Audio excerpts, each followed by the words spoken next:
Assalomu alaykum hurmatli obunachilar. Bugungi video darsimizda Python dasturlashtirilishiga kirish video darsimiz.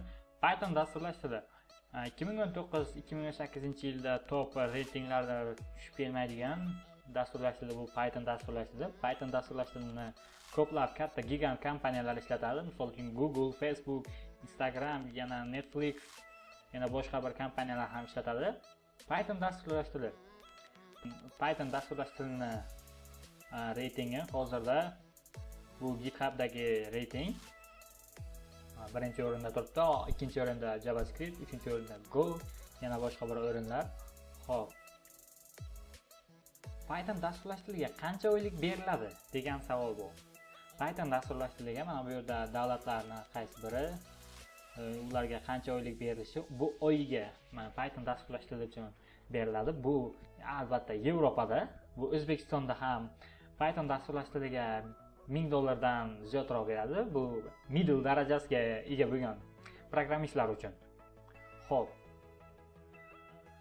Python dasturlashtirish. Nega Python dasturlashtirishni ishlatmayman? Python dasturlashtirish juda sodda til.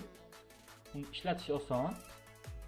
Ana bu yerda Python dasturlashtirishni 9 ta imkoniyatlari bor. Bu birinchisi yuqori darajali dasturlashtirish. Bu ikkinchisi bu oson, kod yozish oson, qulay, ochiq manbali, ko'p kutubxonalari ochiq, GUI dasturlashtirish, katta standart kutubxonalari bor, katta, ya'ni machine learning, sun'iy intellekt, yana bir xil katta kutubxonalari bor. Bular ochiq, bularni ishlatish mumkin bepul va sodda til. Tushunish oson, o'qish oson va qulay til va obyektga yo'naltirilgan til. 7-imkoniyat.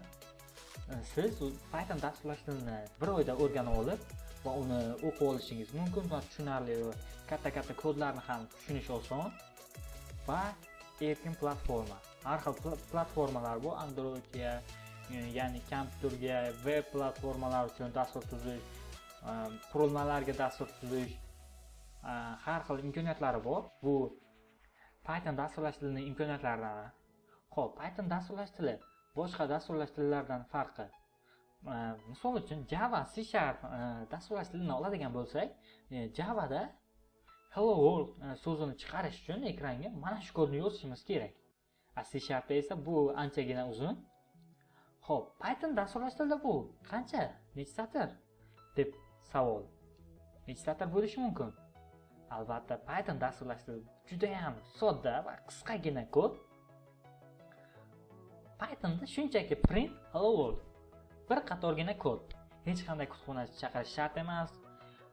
Bu boshqa bir kutubxonalarni chaqirishi mumkin emas. Python dasturlashtirishni boshqa tillarga nisbatan solishtiradigan bo'lsak, misol uchun Javaga solishtiradigan bo'lsak, Java bilan Python dasturlashtirish yozilish kodi bilan qisqa, ya'ni Pythonda 3-5 qator kamroq kod yozasiz Javaga nisbatan, lekin bu ishlash vaqti sal Javaga nisbatan sekinroq, lekin ikkita Java dasturchisi qiladigan ishni Python dasturchisi bittasi qilib biladi.